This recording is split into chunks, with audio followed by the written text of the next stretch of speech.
The key word to raising our frequency is the word and. Most of us have been taught that things, events, or people are either good or bad, right or wrong, with us or against us, acceptable or unacceptable. We have to choose one side of the coin or the other. We can't have both.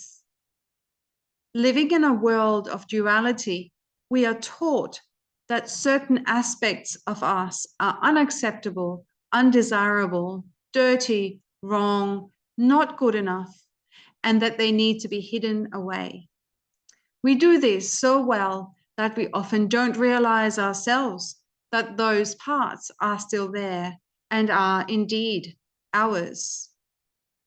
These parts usually come out when we are at our most triggered and unconscious, and it can be vicious. We don't know what came over us. We feel remorse and promise ourselves and others that this will never happen again. But it does. All potential and actual human behaviors, emotions, and experiences are available to all humans.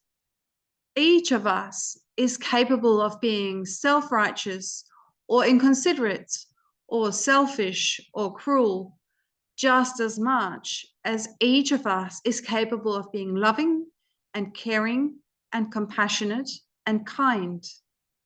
And this is why the word and is the key to raising our vibration. If we can accept that we can be cruel and kind, loving and judgmental, compassionate and nasty, vicious and loving, creative and destructive, if we can accept that being a complete human being means having access to all possible human behaviors and emotions, if we can give each of these parts of us a seat at the table and a voice at every choice point, we have the ability to consciously choose how we're going to show up in the world at any given time. With each choice, we can access the behavior that is most in alignment with who we want to be and the consequences we want to reap. It also empowers us to meet people who do wrong or bad things with compassion and curiosity about what would cause a person to act in this way. Nobody does anything wrong by their model of the world. If we feel deeply enough, we will usually encounter intense levels of pain or hurt or disconnection or disempowerment or lack of self-worth or similar, and we can find compassion for that person. This does not preclude us from removing ourselves from a situation that is harmful or detrimental to us. We may understand why someone is acting in a particular way and still decide that this is not how we want to spend our precious time and energy. That is called discernment. We can love someone and never want to see them again. We can care deeply about animals and still choose to eat meat. We can feel compassion for people on both sides of a war.